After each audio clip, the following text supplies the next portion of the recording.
September 12, 1942, 4:07 p.m. South Atlantic Ocean, 600 miles northeast of Ascension Island.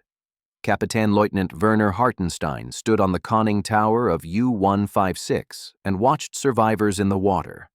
Hundreds of them, men, women, and children clinging to wreckage, floating in life jackets, screaming for help.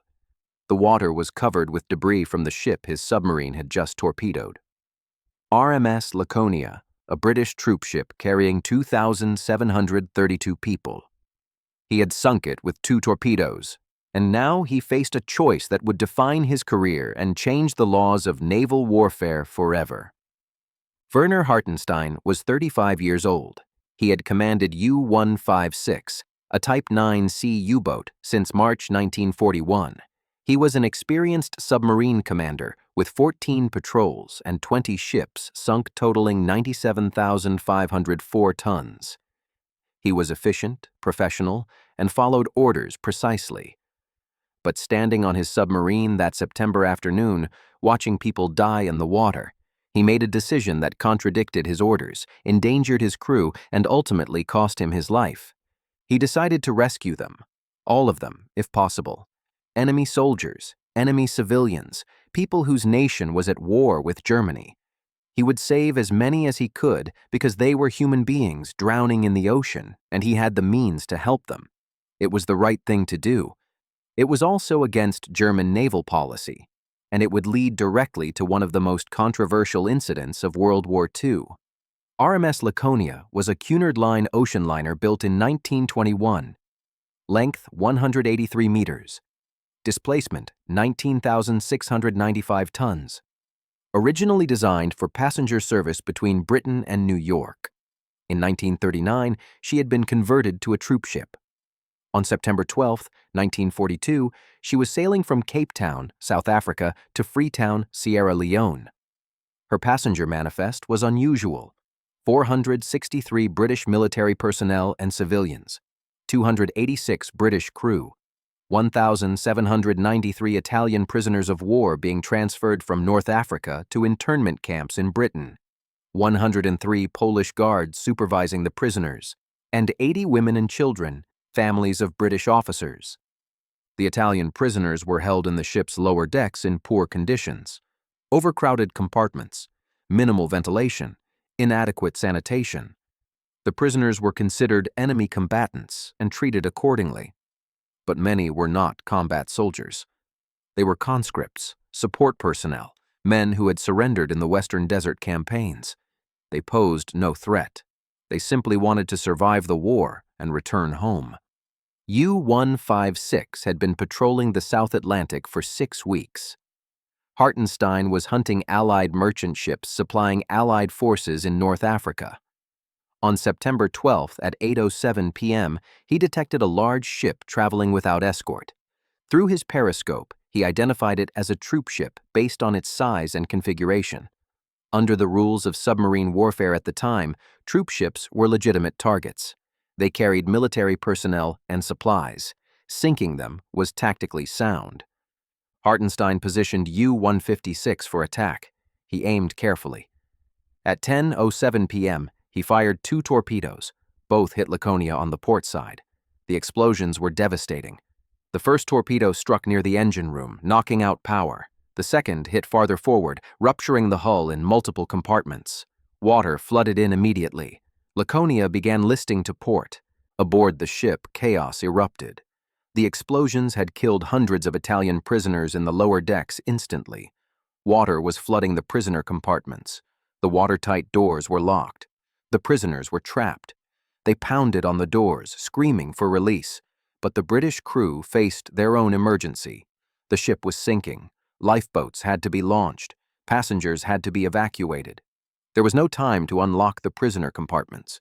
Some prisoners escaped through damaged bulkheads. Others drowned as water filled the compartments. Of the 1,793 Italian prisoners aboard, approximately 1,400 died in the first 20 minutes after the torpedoes hit. They drowned in locked compartments below the waterline. It was a horrible death, and it was about to get worse. Laconia's crew launched lifeboats, but the list made it difficult. Several boats capsized as they were lowered. People fell into the water. Panic spread. Women and children were supposed to board lifeboats first, but in the chaos, discipline broke down. Men fought for spaces in boats. Officers tried to maintain order, but failed. Within 30 minutes, Laconia was listing 30 degrees. The ship was going down fast. Hartenstein had surfaced U-156 to confirm the kill. Standard procedure. He watched through binoculars as the troopship sank. Then he heard something unexpected. Voices, hundreds of voices shouting in Italian. He was confused. Why were Italians on a British troopship? He ordered his crew to retrieve some survivors for interrogation. The submarine maneuvered close to a group of men in the water. Crew members threw ropes. They pulled 3 men aboard. All 3 were Italian. They explained they were prisoners of war being transported to Britain. There were nearly 1,800 Italians aboard Laconia. Most were dead now, but hundreds were still alive in the water. Hartenstein was shocked. He had just killed over 1,000 Italian soldiers. Italy was Germany's ally. These men were not enemies. They were friends, and they were drowning. He made an instant decision. He would rescue them, all of them if possible. He radioed U-boat headquarters and explained the situation. He requested permission to conduct rescue operations. Admiral Dönitz received the message at 11:47 p.m. He was furious. A U-boat's mission was to sink enemy ships, not rescue survivors. Every hour spent on rescue was an hour not spent hunting new targets, and rescue operations put the submarine at extreme risk. Surface operations in daylight made the boat vulnerable to aircraft attack. Dönitz wanted to order Hartenstein to abandon the rescue and continue his patrol, but the situation was complicated. The survivors included over 1,000 Italian soldiers. Abandoning them would damage relations with Italy. Mussolini would be furious if he learned Germany had left Italian soldiers to die. Political considerations outweighed tactical ones. Dönitz authorized rescue operations, but with strict limitations. Hartenstein could rescue survivors and transport them to the nearest land, but if attacked, he was to abandon rescue operations immediately and dive. Hartenstein began rescue operations at midnight. U-156 moved slowly through the debris field, pulling survivors from the water. The submarine's deck could hold perhaps 50 people safely. Hartenstein packed over 200 aboard. Men sat on the deck, clung to the railings, filled every available space. The submarine was dangerously overloaded. If they had to dive, most of these people would be washed overboard and drown. But Hartenstein kept rescuing. He radioed other U-boats in the area and requested assistance. U-506 and U-507 responded and diverted to help. He also did something unprecedented. He broadcast an uncoded message in English on the international distress frequency. It read, "If any ship will assist the shipwrecked Laconia crew, I will not attack providing I am not being attacked by ship or air forces." I picked up 193 men. German submarine. It was an extraordinary message. A U-boat commander offering safe passage to Allied ships that came to rescue survivors. He was placing his submarine and crew at risk to save people from a ship he had just sunk. It contradicted every principle of submarine warfare, but Hartenstein believed it was the right action. The message was received by Allied naval headquarters. They were suspicious. Was this a trap? Was the U-boat trying to lure Allied ships into an ambush? Some officers wanted to send rescue ships. Others argued it was too dangerous. The debate continued for hours while survivors died in the water. Meanwhile, U-156 continued rescue operations. By dawn on September 13th, Hartenstein had 260 people aboard or towed in lifeboats behind the submarine. U-506 arrived and took another 151 survivors. U-507 arrived and took 142 more. The Italian submarine Kapitänleutnant, also responding to Hartenstein's call, took 64 survivors. 4 submarines were now conducting rescue operations in the middle of the South Atlantic. Hartenstein hoisted a large Red Cross flag on U-156's conning tower. He was identifying his submarine as engaged in rescue operations, protected under international law. He continued broadcasting his message in English. He requested Allied cooperation. He believed that basic humanity would override wartime hostilities in this situation. He was wrong. On September 16th at 11:25 a.m., an American B-24 Liberator bomber from Ascension Island spotted U-156. The pilot, Lieutenant James Harden, saw the submarine on the surface with hundreds of people on deck and in tow. He saw the Red Cross flag. He radioed his base and requested instructions. His orders came back clear: attack the submarine. Harden questioned the order. The submarine was clearly conducting rescue operations. Attacking it would kill hundreds of survivors. His commanding officer, Captain Robert Richardson III, was adamant. The submarine was a legitimate target. The survivors were unfortunate but irrelevant. Harden was ordered to attack immediately. At 11:32 a.m., the B-24 began its bombing run. Hartenstein saw the aircraft approaching. He could not believe it would attack. He was flying a Red Cross flag. He had survivors all over his submarine. The aircraft would see them. It had to see them. But the B-24 opened its bomb bay doors. Hartenstein made a split-second decision. He ordered all survivors off the submarine. Crew members cut the tow lines to the lifeboats. People on the deck jumped or were pushed into the water. The submarine had to clear for dive. In 30 seconds, over 200 people were back in the ocean. Many would drown. But if the submarine was hit with them aboard, everyone would die. The B-24 dropped 5 depth charges. 3 missed. 2 exploded close enough to damage U-156's hull. The submarine dove immediately. Hartenstein took her down to 200 meters. The pressure hull held, but systems were damaged. Hydraulic leaks, electrical failures. The dive planes were responding sluggishly. U-156 was wounded but operational. In the water, survivors watched the submarine disappear. They were alone again. The lifeboats had been scattered by the depth charge explosions. Many people had been killed by the blast. Others were injured. And now there was no rescue coming. The American aircraft circled overhead. It did not attack the lifeboats, but it did not offer help either. U-506 and U-507 witnessed the attack. Both submarines immediately abandoned rescue operations and dove. They could not risk being attacked while overloaded with survivors. The people they had rescued were transferred to lifeboats and left behind. The submarines escaped. Over the next 5 days, Allied ships finally arrived and recovered survivors.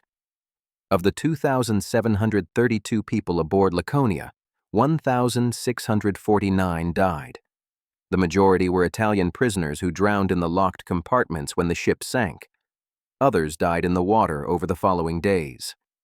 The rescue operation that Hartenstein had attempted saved approximately 1,083 people.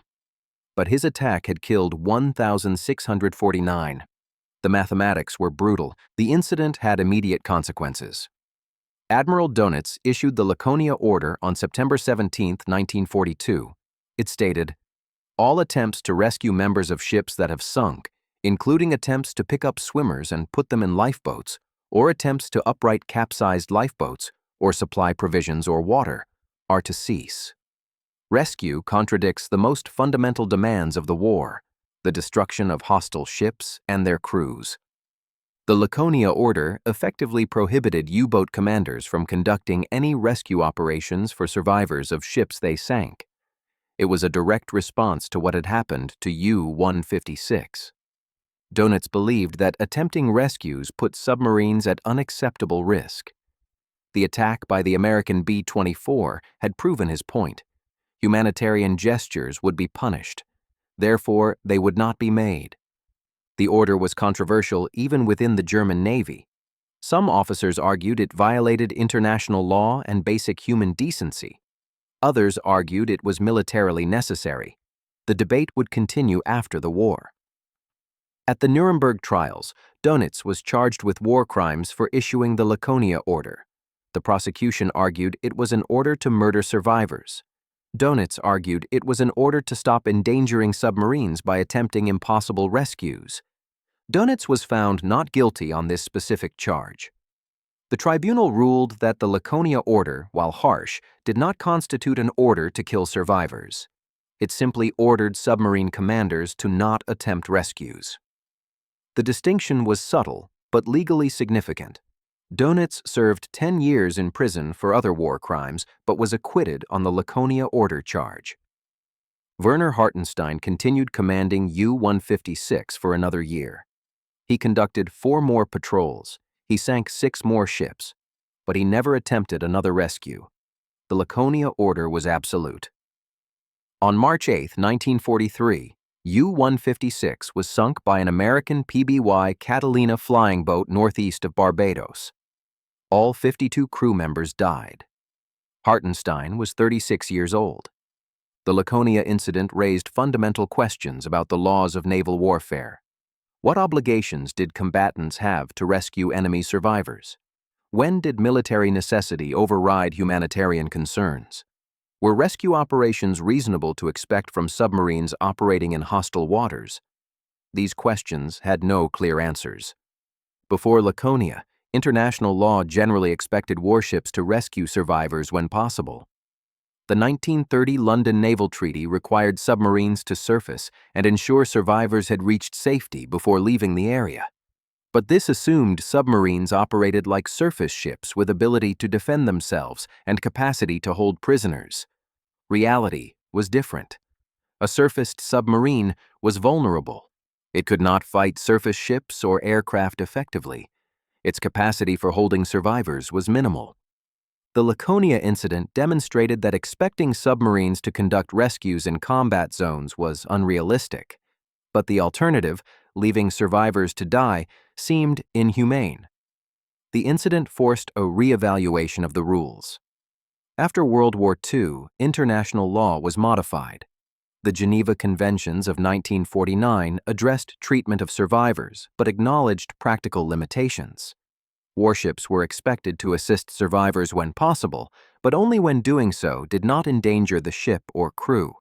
The American decision to attack U-156 was also controversial.